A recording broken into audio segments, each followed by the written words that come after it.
Okay, what a beautiful morning in Stellenbosch.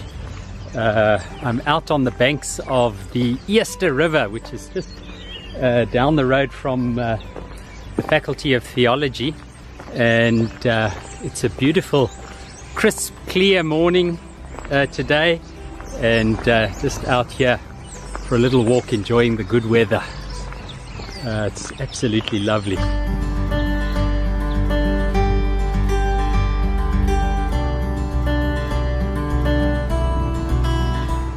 So one of the notions that gets discussed quite a bit in contemporary theology is the concept of human dignity.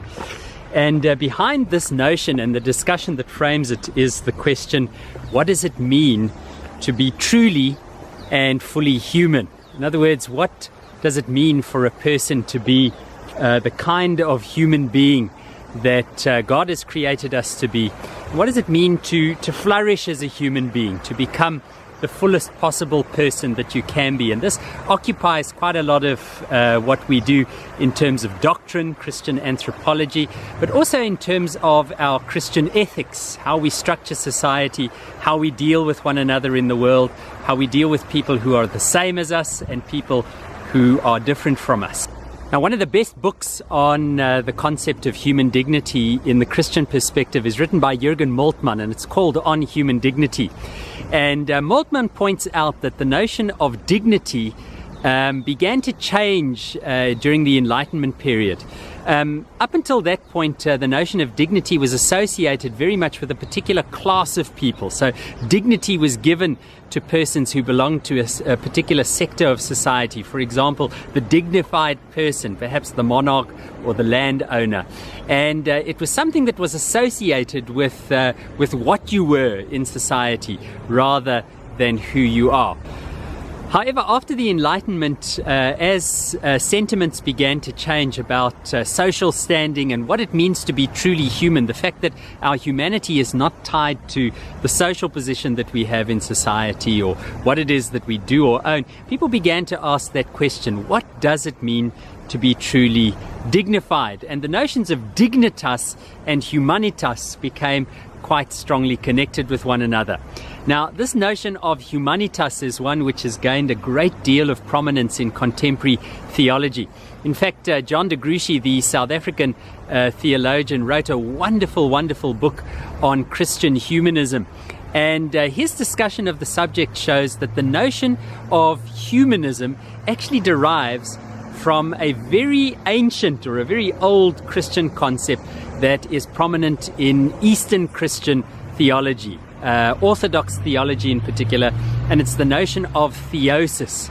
Now, this notion of theosis means what the Eastern fathers postulated or suggested was that God became like us through the incarnation so that we could become more like God, that we could truly begin to adopt the image of the one who has created us, that we could become in some senses, as John Wesley, who adopted that notion later in Methodism, said, that we could strive for the kind of perfection that God himself has. So within that particular framework, we see that the notion of true humanity is related to the notion of salvation in some way, soteriology. We are set free from what is not true humanity to become who we truly are. Now, the notion of human dignity is further complicated in theology when we begin to relate it to the discourse of human rights. There's a wonderful book written by Nicholas Wolterstorff that discusses this. The book is called Generous Justice. I'll link it in the show notes below. But Douglas Meeks also deals with this in the introduction to Moltmann's book On Human Dignity, when he says that we see in contemporary society the clash of three value systems when it comes to human dignity. In the predominantly Western world, what he calls the Western or First World, we see the notion of liberal rights being presented. In other words, the rights of the individual over and against the state. In the predominantly two-thirds world, we see the notion of a sort of collective rights What does it mean to be part of a society, and how do the rights of the individual relate to the rights of the society, the collective as a whole? For example, systems of Leninism and Marxism tend to present that. And then we see the emergence in sort of growing economies and parts of Africa and Asia, also parts of the two-thirds world, a third form of the human rights discourse, and that is the right to determination, the right to work for one's future and the future of one's community or one's family. Now, the question is, in relation to these three broad systems, where do Christians position themselves in relation to human rights and human dignity? Now, the thing that Meeks says is that the discourse of human rights is the actualization in history. It's the realization in concrete historical form, what we believe to be true in the discourse of human dignity. So human rights, in some sense, are an expression of the dignity that we think or believe belongs to all human persons. So the point that Moltmann puts forward is that human dignity requires human rights for its actualization. Now think about it, these lists of human rights that we see, for example, the United Nations Declaration on Human Rights, we see all of these rights, the right to work, the right to safety, all of these particular things. All of those need to be presented contextually. Think about it for a moment. For example, in the UN Declaration of Human Rights, the right to work is one of the rights that are there. But if you are a 7-year-old living in a rural community in India and you are subjugated to work and cannot study, then that right could become a curse. So the contextual nature of human rights is important when it comes to human dignity. And of course, this is where theology hopes to present its claim, its particular view on what it means to be fully human at the various stages of life and in the various contexts in which people live their lives. Now, the first point of intersection that Moltmann presents us with in terms of human dignity and human rights is the understanding that humans derive their dignity not from something that they are, but from the claim that God has upon them. Stanley Hauerwas also sums this up, saying that what makes us truly human is the fact that God chooses to become human in the person of Christ. That dignity, the claim of God upon the human person, is what gives them their dignity. Now, when it comes to human rights, Moltmann asserts that because we are created in the image of God, the biblical witness suggests that as bearers of the image of God, we have a responsibility within creation to represent the will of God within the world. The second thing that Moltmann claims in his understanding of the notion of human dignity and human rights is that humans find their freedom, the right to freedom, because of the suffering and the sacrifice of Jesus Christ.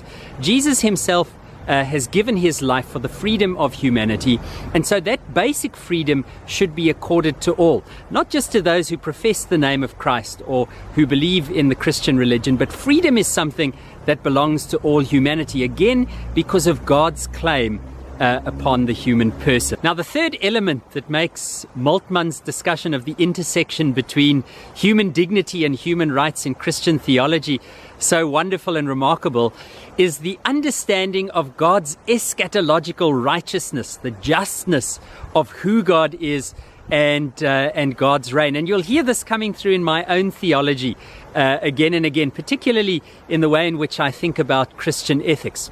So Moltmann's idea is this, that eschatologically, at the end of time or in the fullness of time, we know that God's justice will reign for all humanity and for all creation.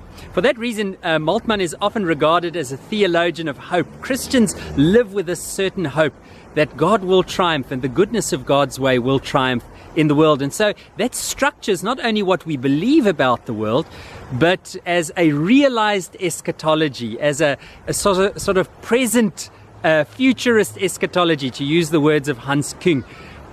Moltmann expects that our ethics should be shaped by our future belief. If we believe that righteousness will come for all humanity, why wait for it to come at the end of time? Why not participate with God and be co-laborers in the work that God is wanting to do? So I'm sure you can see that this engagement between human dignity and human rights in Christian theology is a very, very fruitful area for research, for reading, for prayer, for engagement with others, because it has so many contextual applications, so many ways in which it can be understood and applied differently to the different needs that people have, to the different contexts in which people live their lives.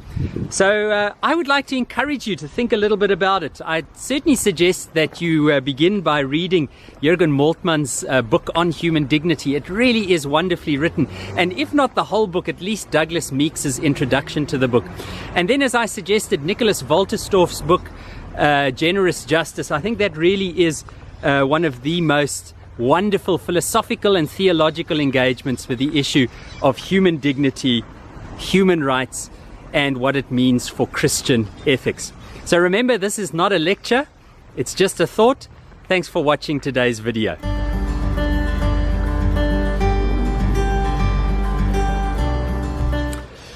So if you found today's video helpful, I'd like to invite you, please subscribe to the video, and you'll get the updates as they come out. I try and post 2 videos a week, and if you've liked the video, by all means press the like button. That helps it to get featured on YouTube, and please feel free to share it, embed it in your Facebook page, tweet it to your friends. Even if you disagree, drop me a comment in the comments section below, or hook up with me on my website or via Instagram or Twitter or Beme, and let me know what your thoughts are, how you understood the topic, and maybe there's something that I didn't think about that you can help me to think more deeply about. Remember, this is a very hospitable and generous open space, and we're wanting to think about what it means to do theology in the various publics of life. So thanks for watching the video, and I hope you'll check back again.